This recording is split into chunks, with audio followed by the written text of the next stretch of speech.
जय हनुमान. रामभक्त हनुमंताला कलियुगातील सर्वात प्रभावशाली देवता आणि भगवान शंकराचा रुद्र अवतार म्हणून मानले जाते. श्री हनुमान ही शक्तीची आणि बुद्धीची देवता आहे. श्री हनुमंतांचा जन्म त्रेतायुगात झाला होता. त्या युगामध्ये भगवान विष्णूने वामन, परशुराम आणि श्रीरामाचे अवतार घेतले होते. हनुमंताने त्रेतायुगामध्ये माता अंजनी आणि वानरराज केशरी यांच्या पोटी जन्म घेतला होता. यापूर्वी ते सत्ययुगात शिवरूपात होते, तर भगवान शंकर हे अजरामर आहेत. हनुमंत हे शिवाच्या रुद्र अवतारातील एक 11वा अवतार म्हणून होते. ते मागच्या जन्मी रुद्र भगवान होते. श्री हनुमान यांचा जन्मदिवस म्हणून हनुमान जयंती साजरी केली जाते. हा सण चैत्र पौर्णिमेच्या दिवशी सूर्योदय होण्याच्या वेळी साजरा केला जातो. या दिवशी लोक हनुमान मंदिरात दर्शनासाठी जातात, बजरंगबलीची उपासना करतात. हनुमान, मारुती, पवनसूत, केशरीनंदन, अंजनीपुत्र, पवनपुत्र असे विविध नावांनी हनुमानाची गणना केली जाते.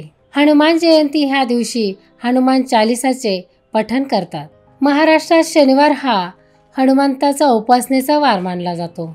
या दिवशी भाविक मारुतीला शेंदूर, रुईची फुले, पाणी, तेल, श्रीफळ इत्यादी अर्पण केले जाते. हनुमान जयंतीला गावागावामध्ये भजन, कीर्तन, महाप्रसादाचे आयोजन केले जाते व ठिकठिकाणी हनुमान जयंतीच्या दिवशी यात्रा पण भरवल्या जातात. श्री हनुमान यांचा जन्म नाशिक येथील अंजनेरी पर्वतावर झाला. त्यामुळे हनुमान जयंतीला या अंजनी पर्वतावर खूप गर्दी पाहायला मिळते. शक्ती आणि बुद्धी यांचा अनोखा संगम म्हणजे जय श्री हनुमान.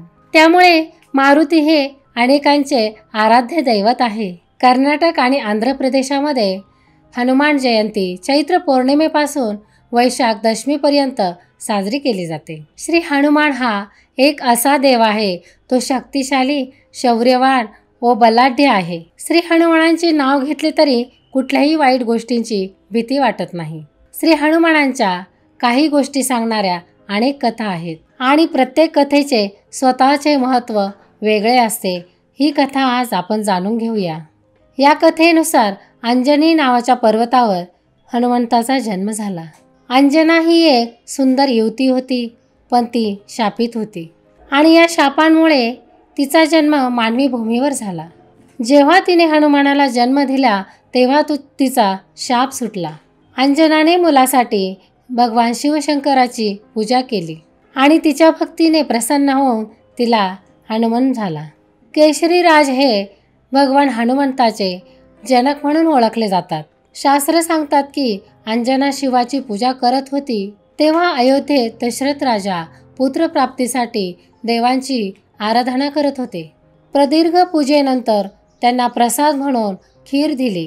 अयोध्येचे दशरथ राजा त्यांनी ही खीर त्यांच्या 3 राण्या यांना खायला दिली आणि त्यांना 4 पुत्रे झाली. त्या पुत्रांची नावे राम, लक्ष्मण, भरत, शत्रुघ्न असे होते. तेव्हा एक चमत्कार घडला आणि एक पक्षी तो वरच्या दिशेने उडत होता.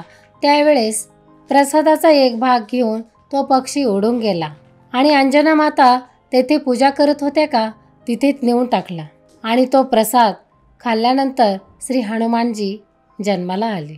ही कथा भावार्थ रामायणातील लिहिलेली आहे. हनुमंत हे शिवाचा अवतार असल्यामुळे त्यांच्यामध्ये लय असण्याचे सामर्थ्य आहे. रामभक्ती करत असताना त्यांच्यात विष्णुतत्व प्राप्त झाले. हनुमंतामध्ये बुद्धितेज व शास्त्रतेज हे दोन्ही असल्याने आवश्यकतेनुसार ते युद्धात त्यांचा वापर करत असे. कौरव आणि पांडव यांच्या युद्धामध्ये कृष्णाने अर्जुनाच्या रथावर हनुमंताला स्थान दिले होते. हनुमंताने रथ व अर्जुन यांच्यावर येणारी अस्त्रे व शस्त्रे हवेतच नष्ट केली होती. भूत, राक्षस या वाईट गोष्टीपासून फक्त हनुमंत हे सर्वांचे रक्षण करत होते. म्हणूनच मारुतीला भूतांचा स्वामी म्हटले जाते. भूताने कुणाला पछाडले तर त्या व्यक्तीला मारुतीच्या देवळात नेतात, मारुती स्तोत्र म्हणतात. हा त्रास कमी न झाल्यास श्रीफळ त्या व्यक्तीवरून उतरून टाकतात. त्या व्यक्तीवरून नारळ उतरून टाकल्यास त्याची वाईट शक्ती निघून जाते. त्यातून बाहेर पडणारी शक्ती मारुतीच्या स्रोतातून नष्ट होते आणि त्यानंतर तो नारळ विसर्जित केला जातो. जन्म झाल्यावर उगवणारे सूर्य हे प्रतिबिंब परिपक्व फळ असावे म्हणून हनुमंताने झेप घेतली. त्या दिवशी पर्वतिथी असल्यामुळे सूर्याकडे झेपवणारा हनुमान हा दुसरा राहूच आहे. या समजुतीने इंद्राने त्यांच्यावर वज्र फेकले. ते वज्र ते हनुवटीला लागून ते हनुवटी छाटली गेली. तेव्हापासून हनुमानाला हनुमंत म्हटले जाते. ह्या दिवशी हनुमानाच्या देवळात सूर्योदयापूर्वी कीर्तनाला सुरुवात होते. सूर्योदयाला कीर्तन संपते आणि हनुमान जन्माचा सोहळा साजरा करतात. हनुमान जयंतीला मारुतीचा नामजप जास्तीत जास्त करतात. समर्थ रामदास स्वामींचा 13 कोटी रामनामाचा जप पूर्ण झाल्यावर मारुती त्यांच्यासमोर प्रगट झाले. रामदास स्वामींनी हनुमंताचे दर्शन घेतल्यानंतर मारुती स्तोत्र रचले. या स्तोत्राच्या पठणाने भूत पिशाच, वाईट बाधा व रोग सगळे नष्ट होतात. तसेच सारी चिंता दुःख दूर होऊन आनंदाची प्राप्ती होते. प्रभू श्रीरामचंद्रांचा हनुमान हा प्रिय भक्त होता. त्या हनुमानावर प्रभू श्रीरामचंद्रांची गाढ विश्वास श्रद्धा होती. श्री हनुमान हे राजनीतीचे बारकावे जाणणारे होते. राम रावण ह्या युद्धामध्ये हनुमानाचा सिंहाचा वाटा होता. हनुमानाने श्रीरामांना त्यांच्या पत्नीभंगापासून वाचवले. श्रीरामांनी हनुमंताला अत्यंत कसोटीची कामे सांगितलेली आहे. आपण अयोध्येत येत आहे ही आनंदाची वार्ता भरताला सांगण्यासाठी हनुमंताची निवड केली. हे काम सांगताना श्रीरामांनी हनुमंताला भरताच्या चेहऱ्यावर काय प्रतिक्रिया आहे, हे वर्तमान कसे आहे हे मला बारकाईने पाहून सांग. ही कामगिरी हनुमानाने विश्वासाने पार पाडली. त्यामुळे रामाने चिरंजीवी वरदान दिले. हनुमानाची उपासना म्हणजे अलौकिक व सिद्धीची प्राप्ती करून देणारी अलौकिक शक्ती आहे. छत्रपती शिवाजी महाराजांनी आपल्या राज्याच्या संरक्षणासाठी व बंदोबस्तासाठी जे दुर्ग गड कोट बांधले त्या ठिकाणी त्यांच्या द्वारापाशी महाबली मारुती त्यांच्या दृष्टीस पडतो. शिवाजी महाराजांच्या स्थापनेला मारुतीरायांचा हातभार लागला. श्री हनुमान हे रामदास स्वामींचे आराध्य दैवत आहे. ह्या भावनेतून त्यांनी कृष्णेच्या नगरीत जागोजागी मारुतीची मंदिरे स्थापना केली. हिंदुत्वाचे महान प्रवक्ते थोर तत्वज्ञ उपासक स्वामी विवेकानंद हे हनुमानरायांचे परमभक्त होते. स्त्रिया पुत्रप्राप्तीसाठी हनुमंताची उपासना करतात. नवसाला पावणारा देव म्हणजे मारुतीबाबत सर्वांची श्रद्धा आहे. श्री हनुमानाला महावीर असेही म्हणतात. श्री हनुमान भूतांचा स्वामी असल्यामुळे भूतखेतेही त्यांची आज्ञा पाळतात. कर्तव्यनिष्ठेने पालन करणे हाच खरा या जयंतीमागचा उद्देश आहे. थोर ध्येयासाठी जीवन वेचणे म्हणजे मारुतीची उपासना होय. मारुतीरायाला शेंदूर का अर्पण केला जातो? प्रचलित कथेनुसार एकदा हनुमंताला भूक लागली तेव्हा ते सीतामातेकडे गेले.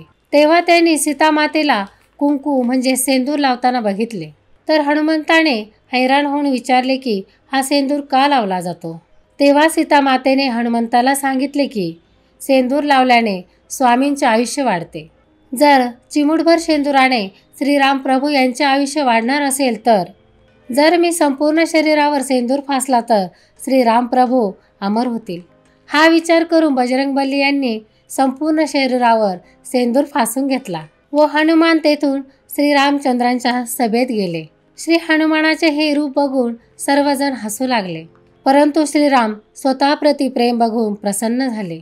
श्रीरामांनी हनुमानाला वरदान दिले की जो कोणी मनुष्य मंगळवार व शनिवार हनुमानाला तुपासह शेंदूर अर्पित करेल त्यांना स्वतः स्वयं रामचंद्र दर्शन देतील. त्यांच्या सर्व अडचणी दूर होतील. ती हीच कथा आहे की ज्यामुळे हनुमानाला शेंदूर लावला जातो. हनुमान हे श्रीरामांचे एकनिष्ठ व पहिले सेवक आहेत. म्हणूनच हनुमानांची भक्ती करण्यावर श्रीरामांचा आशीर्वाद राहतो. अंजनीच्या सुता तुला रामाचं वरदान एकमुखाने बोला जय जय हनुमान. म्हणून या श्री हनुमान जयंतीला सर्वांना शुभमय आनंदमय मंगलमय खूप खूप हार्दिक शुभेच्छा.